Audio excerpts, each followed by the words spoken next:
Bonjour, welcome. My name is Jennifer Randell, and I have the privilege of being the director here at the Citizen Potawatomi Nation Eagle Aviary. I want to show you a little bit of our outdoor viewing first and explain to you why we built the facility in the fashion we did. As you can see, it's a half-round design, and that mimics our prayer circle and our powwow grounds. It's very important to us to show that respect because these eagles live here. When we take them in as part of our family. So we're going to enter from the east, which represents new beginnings. That's where the sun comes up every morning. So I'm going to take you in our viewing area and we'll introduce you to some of our eagles, some of our family members here.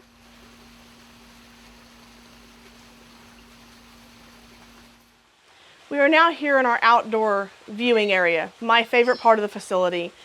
It's very important to give people this kind of time with these eagles. And it was really important that we have a space like this, that the eagles feel comfortable when the people and the visitors come and see them. So this is an area where people view them and they feel comfortable. We don't go around the back side so they know that they're safe. You might notice this half-round design. That represents our powwow grounds and our prayer circles. It's also really good for their flight if they want to rehab and try to fly. So anything we put that cultural significance into, we wanted to do that out of respect for the eagles.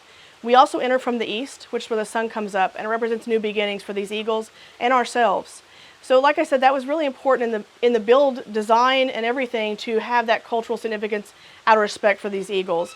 If you can see the three feathers above me, those are also very important. They provide shade, and they provide shelter from the rain, but they also represent our three sister tribes, the Potawatomi, the Ojibwe, and the Ottawa. So that was important for us to have that representation of our history if we could do that.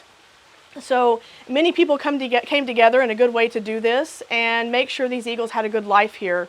If you can hear that running water behind me, all of our enclosures have running water or waterfalls to give them that natural feeling. We want to take a little piece of their world and just put some safety around it for them. And so it was really important to block out that road noise or people with this running water so they have this peaceful feel about themselves. If you can notice behind me, it's morning here. All of our eagles gather together and roost at night. They're very social.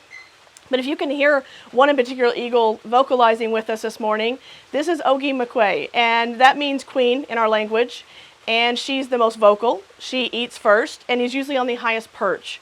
So you may be able to tell by looking at her that she's a pretty strong presence here.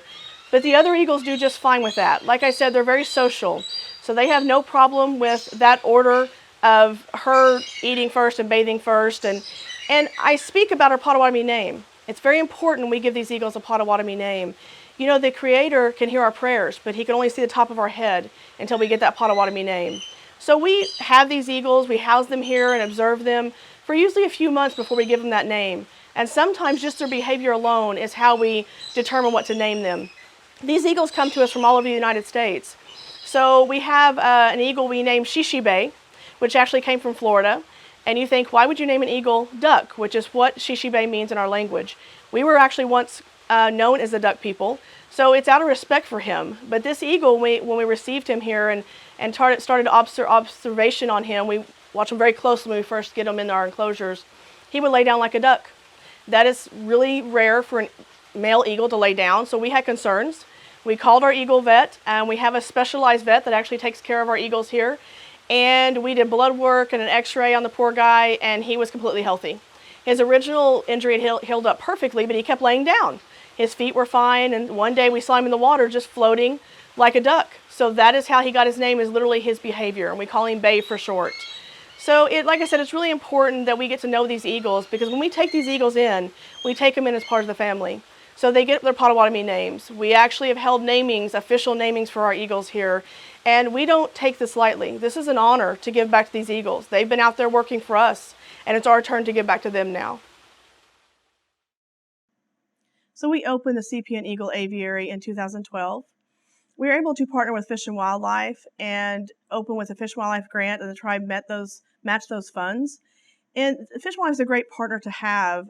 They try to fund an eagle project or program, at least 2 a year if they can. So this is really attainable for just about any tribe if you can find the right people and the right property and area to put this facility at. It's very important to give them a peaceful place to live out their days here. So when we opened as a permanent placement for eagles. Many people don't know that there's eagles all around us now. So in the early 80s, there were 0 eagles in our state of Oklahoma. There were hardly no eagles in any of our states, as many of you know. They were mainly in Florida and a few in Alaska. So now they've made this huge comeback, and our eagles are in every state except for Hawaii. So to think we almost lost our bald eagle is really heartbreaking. And so we want to make sure we always tell our young people that when we go out and talk about our program, first and foremost, how important it is that our messages are flying around us now. The Potawatomi believe these eagles help carry our prayers to the Creator. So to give back to them now is very important to us. So as I mentioned, the first thing we want to do is save their lives. And like I said, they're in every state except for Hawaii now. And where an eagle goes first if it's injured, no matter what state it's in, it goes to a wildlife rehabilitator initially. And that wildlife rehabilitator has about 6 months to a year to get the eagle healthy and back to the wild. If they can't do that, they have no choice but to put the eagle down. Now, I mentioned that we operate under a Eagle Aviary permit. We also have a native religious use permit, which allows us that connection to that material culture, that connection to the eagle. So for us to be able to save their lives was so important. And why I say save their lives is because many zoos and other facilities have eagles, but an eagle out in the wild lives about 20 to 30 years. But here in captivity, where we take care of them every day and all their needs are met, they can live well over 50 years. So it's quite the commitment, but one well worth it. It has blessed our community and our people so much in these last 8 years. So I am honored to be able to be the director here of the facility. I come to this very personally. We use eagle feathers for many different reasons. Our veterans coming home, to honor someone when they're going out, to get clarity and ceremony, and our young people even graduated from college. Well, I lost my mother in 2007, and she was honored with an eagle feather. So that one material cultural item sent me on a completely different path. And that's why it's so important for us to be able to give that back. So like I said, the first thing we want to do is save their lives. And the second thing we want to do is reconnect their people to the living eagle. And so by doing that and having these places, and we're going to take you outside here a little bit, and we can actually let people that come visit here, our community members, our tribal members, spend time with these eagles and pray with these eagles. Many people have never even been able to see an eagle, much less sit as close as you and I are if you were here, 4 feet away from an eagle. And to have that experience can be very powerful. I mentioned we believe these eagles help carry our prayers to the Creator. We also have a wonderful story that eagle helped save mankind. So like I said, they've been out there working for us, and it's our turn to give back to them. So when I say reconnect people to living eagle, we were really not aware of what would happen when we opened the facility, about the outreach and the education, our young people, which has been quite a blessing to watch. When you talk about an eagle, young or old, across the board, there's this level of respect. And when we can get the young people outside again and out from in front of the computers and their phones is quite a feat these days. So they come out here on this property and they can spend time with these eagles and even help care for them. There's many of our young people that come and help take care of these grounds out here and help us. And you can tell they're honored to do that, as we are honored to take care of everything that happens with these eagles here. The third thing we can do is we can actually hand out their naturally molted feathers. So we're in August here in Oklahoma. It's very hot, the hottest part of our summer right now. And so the eagles are molting or dropping feathers very, very heavily right now. And when I say molting, it means their feathers naturally fall out. Another one's growing in, and so one of them falls out. Now, that being said, eagles have 12 tail feathers. They lose all their tail feathers every year, most their wing feathers. So we can pick up quite a few feathers, which is really important because we can hand them out to tribal members. But what's more important is the health of our eagles. If an eagle's not healthy enough to replace that feather, it's not going to drop a feather. So if our eagles are not molting heavy and we're not seeing them drop feathers, we may have a problem. So we monitor and look at everything that happens with these eagles here. They get the highest quality of food, they get vitamins, everything they need here. Because like I said, we don't want to just save their lives. We want to give them a quality of life in captivity. And we take them in as part of the family. As I mentioned, we open as a permanent placement. So you have to think these eagles might live here for 40 or 50 years. And so they're definitely part of our family. And like I said, that the feathers, the only other means many of you know of getting eagle feathers is the federal repository. And unfortunately, those eagles have lost their life there. I appreciate the service that they try to provide for us, But here, that living eagle energy is still here, and you can actually come pray with these eagles where your feathers came from. So it's a real honor. That feather comes off these eagles, and it's come in here and it's prayed with, and it's sent right out to our tribal members. So I don't think you get any more traditional and connected to that eagle than that. And so it's an honor to be able to do that here at this facility too. So amazing things happen here at our facility, and we can't take a lot of credit for it. It's all due to these eagles. So we've talked a little bit about the eagles and introduced you to some of our eagles here. And we have had 3 of the world's first here thanks to these eagles. Like I said, we can take no credit. It's all of them. We're just lucky enough to experience here with them and see it. So one of the things that happened is when you open with a aviary permit, you don't have your rehabilitation permit also. So long story short, we didn't have a permit to release eagles yet. That comes later. But Wadase here had a different idea of that. Wadase Zabwe was the youngest eagle that came to us at our aviary in 2012. She was only about 6 months old. Now you think, gosh, she was tiny. Well, she was 6 months old. So she was never tiny, but she was very young. And so she came to us from Florida with a wingtip fracture. Non-releasable. They felt like the feathers were damaged. They wouldn't grow in. Beautiful things happened with Wadase. She molted her feathers out, and we talked about that, means shedding, so her new feathers came in beautifully. And before you knew it, she was flying figure eights in our enclosure. And that's another reason we built the half-round enclosure we described, because it's really good for the husbandry and the care of the eagles and their flight. They don't feel like they have a hard corner they have to make. So she was flying beautifully. We think she might be releasable. As I mentioned, we didn't have our rehab permits, which means we couldn't release eagles. So we went to Fish and Wildlife and talked about our culture, our ways, that we believe these eagles are our messengers. And it was very important for us to get this eagle back out in the wild. And some tribes have different cultures with their eagles, and some tribes would never let an eagle go. They want to take care of it and keep it, and that is their culture. But our culture, our religious beliefs, are that they help carry our prayers. So it's very important for us to get that messenger back out there. And after some conversations with Fish and Wildlife, which they are incredible to work with, we were able to get special permission to release her back to the wild. So she was about 1.5 years old by the time we got her ready to be released to the wild. This means you have to make sure they can hunt on their own, that they can take care of themselves. You don't want to put an eagle out there that can't take care of themselves. And so this was the first eagle we actually had an official naming for. Chairman Barrett came down and did a naming for her. Because when we received her here, we named her Pinot-Jess. We called her Jess for short. Well, that meant baby or young one. We couldn't sit around that big world with that name. So Wadase Zabwe, and many of you may know her, means brave breakthrough in our language, or that you went through something really hard and came out stronger on the other side. So we were the first Native American aviary to release an eagle with tracking, telemetry, GPS, backpack on her. What this let us do is it let us track her wherever she went in the United States. Now, what they failed to tell us is that we had to wait 3 days to get this information. So you can imagine how nervous we were when we first released her. But as you can see by this photo I keep looking at, this is all I can show you of her now because she's out there in the wild doing terrific. But this is actually a transition of how a bald eagle changes from juvenile to adult. So many people don't know they see an eagle out in the wild because it's all dark bird. Well, it takes about 5 or 6 years to get that white head, white tail. And that gives them the best chance possible out in the wild because it gives them great camouflage. If they have that bright white head the first year or two out there, it makes it a little tough for them to survive. Bald eagles, young bald eagles out in the wild have about a 60% survival rate. So that's why it was another reason so important to monitor her. We were lucky enough, if you can look at dates, we released her in 2013, and just this last year, November 2019, which was over 7 years, her telemetry finally quit working. They said we might get a year, so we were lucky to get those 7 years. We have great people helping keep an eye on her. She does still have a band she'll wear for the rest of her life. So if you ever see a big eagle out there in your backyard with a silver band on, give us a call, because we would love to know when she nests and has a mate. But it's incredible that we were able to get a messenger back out there in the wild. That's always what we want to do if we can, is our goal to get them back out there. Next, I want to introduce you to a pair of eagles here and why it's so important that I can call them a pair. I mentioned that we had 3 of the world's first here.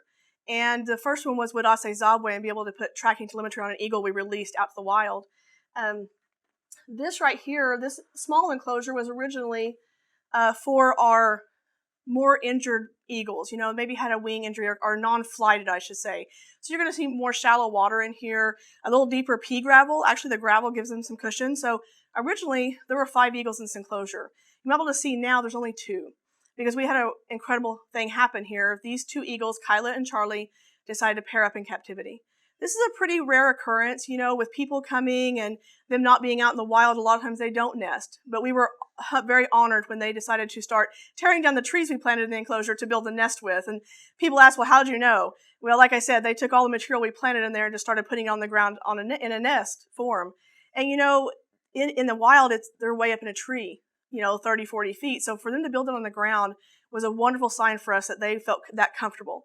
And this indoor viewing, people come right here to this window, and they were that comfortable to build their nest. It's right here under our window.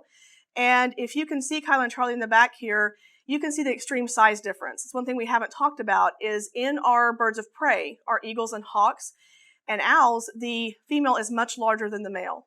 A lot of times they're twice as large. In this instance, Kyla, our female, is almost 14 pounds. And Charlie, the small male, which people think is a baby, is pushing 5 pounds. So she's almost 3 times his body weight. But, it was love at first sight with these two. We may never see it again, but when we introduced Kyla into this enclosure, Charlie went right over to her and followed her from the day we put her in there. So it's really a beautiful story to be able to tell people and to share. And so Kyla was, as we talked about with Dase, she was a young eagle when we got her here. She did not have a white head and white tail. So we actually watched her mature here. She came to us in 2012, and she laid her very first eggs of her whole life here. So what a neat thing to see her lay her eggs and be an eagle again. These eagles come from different pasts and backgrounds, and sometimes it's very sad. So to see her come full circle and lay eggs was an incredible thing for us to see. Now, again, we had to talk about permits because we didn't have permits for this, but as I mentioned, Fish and Wildlife is a wonderful partner. And to talk about our culture and eagle lives, and that if we disturb this family, we feel like it might disturb our families in our community. So they were great to work with us, and a few years went by that she laid eggs every year like clockwork. In Oklahoma, eagles lay eggs about December, end of December, January. About 8 months out of a year, somewhere in the United States, eagles are laying eggs because it depends on what part of the United States they're in and what the temperatures are. So the 4th year she laid eggs, they both brought food to the nest in about 35 days. It takes about 35 to 37 days for a bald eagle egg to hatch. So for some reason that year, instincts kicked in that she should have a baby to feed. So we had a little bit of a problem. I mentioned we want them to have a quality of life here in captivity. Mom eagle was not happy. She quit eating. We had a situation. But luckily in Oklahoma, we have 3 of the 8 aviaries, and we all work really closely together. So we were lucky enough to get a foster chick for Kyla and Charlie to raise. Now, this was a little scary because Kyla had never seen a chick in her life. She had never raised a baby.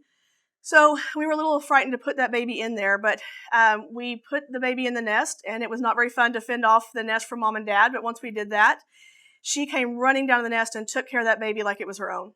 We do a lot of laughing and crying around here at the aviary, and that was definitely a good cry, that she knew what to do with that baby. So the next year, we thought we would provide her another foster chick. As I mentioned, in Oklahoma, they lay their eggs about December or January.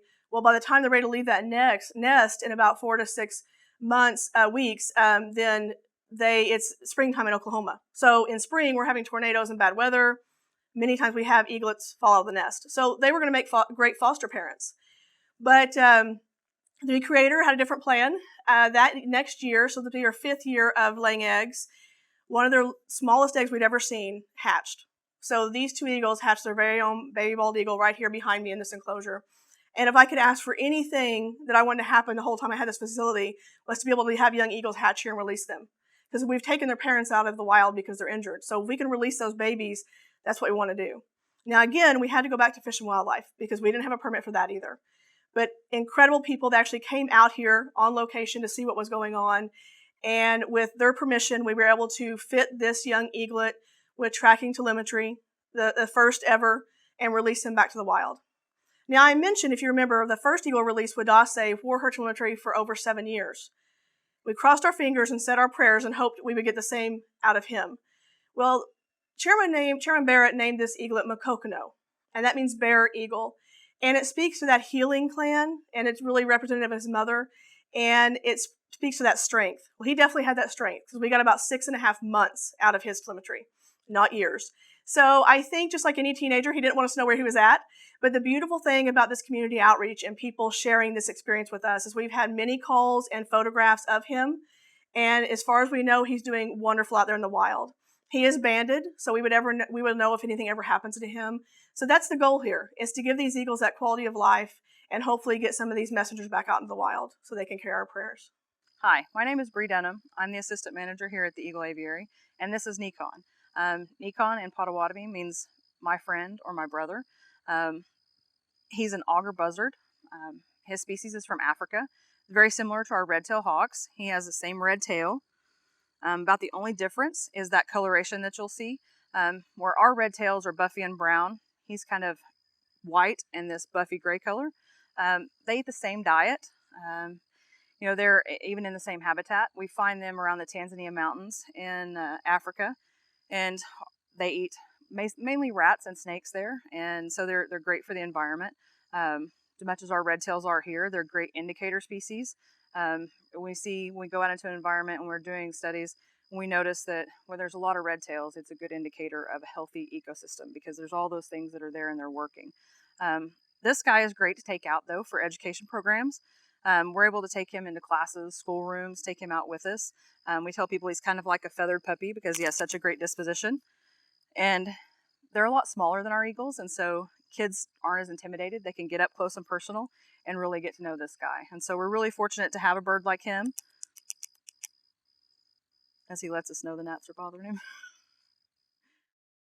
So we've spent a little time today at our CPN Eagle Aviary and talked about the different personalities of eagles and why it's so important we have this facility. And I just felt it was important to show, to tell you a little bit about another eagle that we received. And he was one of the first eagles that came here.